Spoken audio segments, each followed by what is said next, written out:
अक्सर करके कई बार हमारा जोश एक सोडा वाटर बॉटल की तरह होता है। हमेशा नहीं, मगर कई बार होता है। हम किसी काम को शुरू तो करते हैं बड़े जोश से, लेकिन जैसे सोडा वाटर बॉटल का फिज निकल जाता है और उसके बाद वो बिल्कुल ठंडा पड़ जाता है, ऐसे ही कई बार हम जो काम शुरू करते हैं उसमें जो प्रॉब्लम्स आती हैं, चैलेंजेस आते हैं, उनसे घबराकर या उनसे थक कर हम कई बार अपने शुरू किए हुए काम को बीच में ही छोड़ देते हैं। और अगर वो काम बहुत इंपॉर्टेंट हो, हमारे ख्वाबों से जुड़े हुए हों, तो फिर बहुत तकलीफ होती है। अगर कहीं आपके साथ भी ऐसा होता है, आप थक जाते हैं, डर जाते हैं, शुरू किए हुए काम को छोड़ देते हैं, तो फिर ये समरी आपके लिए ही है। तो आज की बुक समरी है finish what you started by Peter Hollins. ये बुक समरी आपको वो हुनर सिखाएगी जिससे आप अपने अधूरे काम को पूरा करना सीखेंगे। ये आपको सवाल करने से रोकेगी और एक्शन लेना सिखाएगी, जो कि किसी भी प्लानिंग का सबसे अहम हिस्सा होता है। कैसे ये समरी एक जादू की तरह आपके ऊपर काम करने वाली है, वो तब तक मालूम नहीं चलेगा जब तक आप इसे पूरा नहीं पढ़ लेते या पूरी तरह से नहीं सुन लेते। तो आइए फिर बिना देर किए शुरुआत करते हैं आज की बुक समरी की, finish what you started by Peter Hollins. आपने जो भी काम शुरू किया है उसे पूरा करना आपके लिए क्या मायने रखता है? ये सवाल आपने पहले भी सुना होगा, लेकिन क्या आप इसका मतलब जानते हैं? आपने जो काम शुरू किया है उसे पूरा करने का मतलब सिर्फ अपने इरादों को सच बनाना है। अक्सर देखा गया है कि कुछ लोगों में शुरू करने की इच्छा तो होती है, लेकिन जैसे ही कोई रिजेक्शन या स्ट्रगल दिखता है तो वो भागने लगते हैं। आपने जो काम शुरू किया है उसे पूरा करने का मतलब है इसे खत्म करने का वादा करना, और जिस इरादे से इस काम को शुरू किया है उसे हासिल करना। इस कोशिश को तब तक जारी रखना है जब तक आप कामयाब नहीं हो जाते और अपनी लाइफ पर कंट्रोल नहीं कर लेते। तो आइए इस जर्नी की शुरुआत करते हैं इस पहले चैप्टर से, फॉलो अप करने का हुनर। एस्थर 7 साल से एक ही इंडस्ट्री में काम करने वाली एक आम एम्प्लॉय थी। वो हमेशा अपने पेपर वर्क और डिमांडिंग बॉस से छुटकारा पाने का सपना देखती थी। वो अपना घर बनाने का, अपना खुद का बिजनेस शुरू करने का, मनपसंद काम करने का और अपने बच्चों की देखभाल करने का सपना देखती थी। हर रोज एस्थर के दिमाग में यही सब दौड़ता रहता, जो उसे रोजमर्रा के मुश्किल वक्त से गुजरने के लिए हिम्मत देता था। एक दिन सब कुछ बदल गया। एस्थर को बेकिंग बिजनेस शुरू करने की इच्छा हुई, क्योंकि यह हमेशा से उसका पैशन रहा था। उसे याद आया कि कैसे उसके दोस्त और फैमिली उसके केक और कुकीज को पसंद करते थे। इस सोच ने एस्थर का हौसला बढ़ाया और इस तरह उसने बड़े जोश के साथ अपने ड्रीम बिजनेस को शुरू करने का प्लान बनाया। उसने ऑफिस से 2 हफ्ते की छुट्टी ली, लेकिन जब उसकी छुट्टी शुरू हुई तो वो बेकिंग से ज्यादा आराम करने में वक्त गुजारने लगी। एस्थर ने सोचा कि ब्रेक आराम करने के लिए अच्छा मौका है। इस तरह उसकी आधी छुट्टी सोने में, टीवी और नेटफ्लिक्स देखने में और अपने बच्चों के साथ खेलने में बीत गई। आखिर में उसे अपना काम शुरू करने का ख्याल आया और हौसला भी आया। उसने अपने बिजनेस के लिए रिसर्च करना शुरू किया, लेकिन वो बीच बीच में दूसरे काम भी करती रही। उसने सोचा कि पहले ही प्लान करना और स्ट्रेटेजी बनाना उसके बिजनेस को कामयाब करने में मदद कर सकता है। यह सोचकर उसने प्लान बनाया। उसने अपने पड़ोसियों, दोस्तों और फैमिली पर भी रिसर्च की। एस्थर ने प्लान बनाया, रिसर्च किया, स्ट्रेटेजी बनाई और इसे तब तक जारी रखा जब तक उसके दिमाग में एक क्लियर पिक्चर नहीं बन गई। अफसोस कि उसके दिमाग में जो भी सपने और प्लान बने, उसे कभी भी हकीकत बनने का मौका नहीं मिला। इसके बारे में सोचते सोचते और प्लान बनाते बनाते एस्थर थक गई और डर गई थी। उसके हाथ पांव जम गए थे और हौसला खत्म हो गया था। उसमें बस डर और कंफ्यूजन बच गया था। वो सिर्फ बेकिंग करना चाहती थी, लेकिन टैक्स, लोन और पेपर वर्क के बारे में सारी इंफॉर्मेशन ने उसे आगे बढ़ने से रोक दिया। फिर उसकी 2 हफ्ते की छुट्टी खत्म हो गई और उसने अपने जॉब को वापस ज्वाइन कर लिया। जो सपना उसने देखा था वो अब भी उसके दिमाग में दौड़ रहा था। एस्थर को अब लगने लगा था कि वो अपना सपना कभी पूरा नहीं कर पाएगी और उसे हासिल करना नामुमकिन है। बिजनेस शुरू करने से पहले प्लान करना और स्ट्रेटेजी बनाना जरूरी होता है। हालांकि फोकस, सेल्फ डिसिप्लिन, एक्शन और जिद के बिना ये सब कभी भी सच नहीं हो सकता। इसलिए इस चैप्टर में आप फॉलो अप करने के कॉन्सेप्ट के बारे में जानेंगे। इस कॉन्सेप्ट में वो 4 बातें हैं जिनके बारे में हमने पहले बात की थी: फोकस, सेल्फ डिसिप्लिन, एक्शन और जिद। आप जानेंगे कि ये सभी एक दूसरे से कैसे जुड़े हुए हैं और कैसे ये सब मिलकर आपके सपनों को सच बना सकते हैं। हम पहले इस कॉन्सेप्ट का सिर यानी कि फोकस के बारे में डिस्कस करेंगे। आप जो चाहते हैं उसकी क्लियर पिक्चर खींचने में फोकस आपकी हेल्प करता है। फोकस का मतलब है कि आपको अपनी एनर्जी को उस एक गोल पर फोकस करना है जिसे आप हासिल करना चाहते हैं। फॉलो अप करना सिर्फ कोशिश करना नहीं होता, बल्कि यह जानना होता है कि आपकी कोशिश को कहां रखना है। फोकस का मतलब है यह जानना कि क्या जरूरी है और क्या नहीं। आइए एस्थर का एग्जाम्पल लेते हैं। अगर वो अपने सपनों को हासिल करने पर अपना फोकस रखती तो उसका ध्यान न भटकता और वो न इधर उधर के बारे में ज्यादा सोचती। इस तरह वो उन एक्टिविटीज को सही ढंग से कर पाती जो उसके सपने को हासिल करने के लिए जरूरी थी। इस कॉन्सेप्ट की रीढ़ यानी कि स्पाइन है सेल्फ डिसिप्लिन। हमारा स्पाइन हमारे सिर को सहारा देती है और उसे ऊपर नीचे दाएं बाएं देखने में हेल्प करती है। लेकिन इस मामले में स्पाइन सिर्फ को सिर्फ एक तरफ यानी आपकी मंजिल की तरफ देखने के लिए मजबूर करती है। सेल्फ डिसिप्लिन से आपको किसी भी काम को पूरा करने के लिए लगातार कोशिश करते रहने की हिम्मत मिलती है। इससे आपको अपनी सोच को कंट्रोल करने में और ध्यान भटकने से बचाने में हेल्प मिलती है। साथ ही ये आपके दिमाग को फोकस रखने और सोचने की काबिलियत को बेहतर बनाती है। सेल्फ डिसिप्लिन का मतलब है लगातार अपने आप को काम करने के लिए हौसला देना, तब भी जब आप में ऐसा करने की ताकत न बची हो। यही फॉलो अप करने का एक जरूरी हिस्सा है। सेल्फ डिसिप्लिन आपके रीढ़ की हड्डी की तरह ही है जो आपके सिर को सीधा रखती है ताकि ये गिरे नहीं और इसमें कोई गड़बड़ ना हो।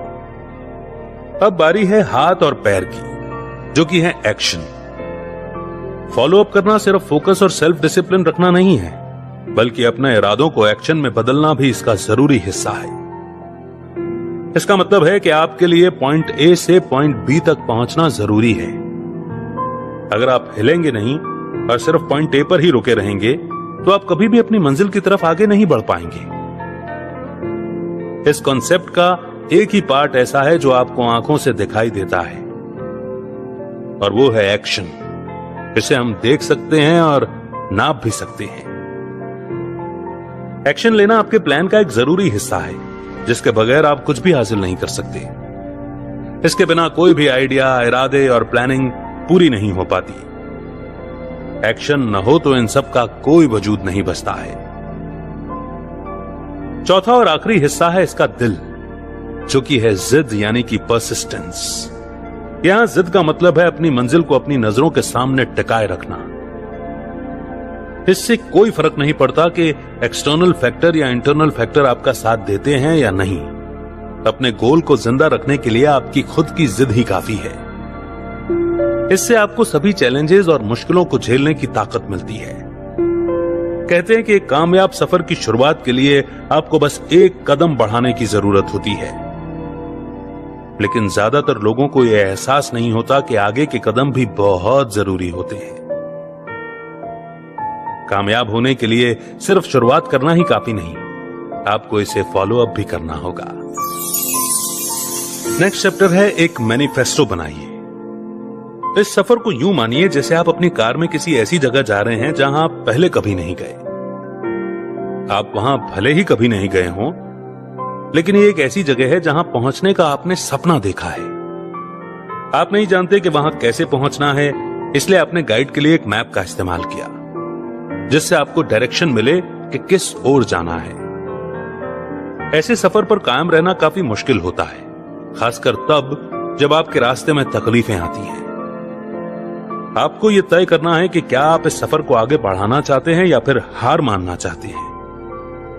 अगर आप बिना मैप या गाइड के अपनी कार चलाते हैं तो आप अलग अलग रास्तों को देखकर भटक सकते हैं, लेकिन अगर आपके पास एक मैप होगा तो आप डायरेक्शन को फॉलो करने पर अपना फोकस रख पाएंगे और आपका ध्यान नहीं भटकेगा। ठीक इसी तरह मैनिफेस्टो एक मैप जैसा ही होता है। आपको जहां पहुंचना है वहां के लिए आपको रूल्स फॉलो करने होंगे। रूल्स डिसीजन मेकिंग को आसान और सीधा बना देते हैं। आइए हम कुछ ऐसे रूल्स के बारे में जानते हैं जिन्हें आप अपनी लाइफ में शामिल कर सकते हैं, जो आपको शुरू किए हुए काम को खत्म करने में हेल्प करेंगे। रूल नंबर 1, एक दिन में 3 काम करने की लिमिट रखिए। 3 काम मैक्सिमम होने चाहिए। आप इससे कम तो कर सकते हैं लेकिन ज्यादा कभी नहीं। रोज 3 सबसे जरूरी कामों को पूरा करने पर फोकस कीजिए। हम अपने शुरू किए हुए कामों का फॉलोअप नहीं ले पाते क्योंकि हम खुद पर बहुत सी चीजों को एक साथ थोप देते हैं और हम उनके बोझ के तले दब जाते हैं। इसलिए आपको समझदारी से काम लेना होगा और रोज ज्यादा से ज्यादा 3 कामों को पूरा करने में अपना फोकस रखना होगा। रूल नंबर 2, बाउंड्री खींचना और जरूरतों को समझना। इस बार आप अपने लिए असली रूल बनाएंगे। ये रूल आपको आपकी हदें तय करने और जरूरतों को पूरा करने में हेल्प करेगी। हदें या लिमिट तय करने का एक एग्जाम्पल है कि 3 घंटे अपने फोन को चेक नहीं करना या 1 महीने तक जंक फूड नहीं खाना। जरूरत पूरी करने का एक एग्जाम्पल है हर सुबह खुद के लिए चाय बनाना या काम पर जाने से पहले मेडिटेशन करना। रूल नंबर 3 है अपने इरादों को पक्का करना। यह खास तौर पर तब हेल्प करता है जब आप किसी मुश्किल वक्त से गुजर रहे होते हैं और आपको यह याद दिलाने की जरूरत पड़ती है कि आपने अपना सफर शुरू क्यों किया था। खुद को अपनी मंजिल के बारे में याद दिलाते रहिए और यह भी कि आप क्यों इसे हासिल करना चाहते हैं। आप इन 3 बातों को दोहराकर अपने रूल को अपनी आदत बना सकते हैं। ये 3 लाइन्स हैं, मैं करूंगा, मैं चाहता हूं और मैं ये नहीं करूंगा। रूल नंबर 4 है आइंदा से अपने फैसलों के बारे में सोचना कि उनका अब से 10 मिनट, 10 घंटे और 10 दिनों में क्या असर होगा। यह रूल आपको यह बताएगा कि आपके एक्शन के फ्यूचर में क्या मायने होंगे, उनका क्या असर होगा। यह आपको हड़बड़ी में फैसले लेने से बचाएगा और अपने काम के शॉर्ट टर्म और लॉन्ग टर्म के असर के बारे में भी याद दिलाता रहेगा। रूल नंबर 5, यह चाहता है कि आप अपने किसी भी काम पर 10 मिनट एक्स्ट्रा लगाइए। यह ज्यादा प्रोडक्टिव बनने का आसान और असरदार तरीका है। मान लीजिए कि आप कुछ प्रोडक्टिव काम कर रहे हैं और आपको अचानक नेटफ्लिक्स पर देखने का कुछ मन हो रहा है। ऐसे में आपको अपने डेस्क छोड़ने से पहले 10 मिनट तक रुककर अपना काम करना चाहिए। इससे बहुत मुमकिन है कि आप जो कर रहे हैं उसमें अब आप इतने डूब जाएं कि आपको फिल्म देखना याद ही ना आए। इन रूल्स को अपनाकर आप अपनी लाइफ को आसान बनाइए और सेल्फ डिसिप्लिन लाकर अपने शुरू किए हुए काम को पूरा कीजिए। नेक्स्ट स्टेप है फॉलो अप माइंडसेट। ऑनेस्टली कहें तो किसी भी काम को फॉलो अप करना मुश्किल होता है। इसके लिए 100% एनर्जी और कोशिश चाहिए, खासकर जब आपको मुश्किलों का सामना करना पड़ता है। यही वजह है कि हमें इन मुश्किलों को दूर भगाने में हेल्प करने के लिए वैसा ही माइंडसेट बनाना होगा। माइंडसेट यानी किसी प्रॉब्लम को देखने का नजरिया। जेरोल्ड के बारे में जानते हैं? जेरोल्ड एंटरप्रेन्योर बनना चाहता है जिसने स्टीव जॉब्स की तरह कामयाब होने का सपना देखा था। उसे पता था कि सपनों को पूरा करने के लिए एक्शन लेना पड़ता है और वो यह भी जानता था कि कामयाबी रातों रात नहीं मिलती। इसलिए जेरोल्ड ने एक्शन लेने का फैसला किया और बिजनेस की दुनिया में अपना सफर शुरू किया। हालांकि उसके हौसले बुलंद थे, लेकिन उसने अपना बिजनेस डर और चिंता में शुरू किया था। एग्जाम्पल के लिए उसे अपने बिजनेस में पैसा इन्वेस्ट करना था, लेकिन उसे पैसा डूब जाने का और नाकाम होने का डर सताता था। ना ही वो बिजनेस के लिए पैसे बचाना चाहता था। उसे लग्जरी और आराम की जिंदगी जीने में बड़ा मजा आता था और उसे लगता था कि बिना इनके उसे तकलीफ होगी। ऐसे माइंडसेट की वजह से जेरोल्ड तबाह हो गया था। अपने सपने को हासिल करने के लिए एडजस्ट और कॉम्प्रोमाइज करने के बजाय उसे अपने हालातों से नफरत होने लगी थी। वो ऐसा इसलिए करता था ताकि उसे अपने हालातों से थोड़ी देर के लिए राहत मिले। इसीलिए आगे बढ़ने से पहले आपके लिए एक एडवाइस है।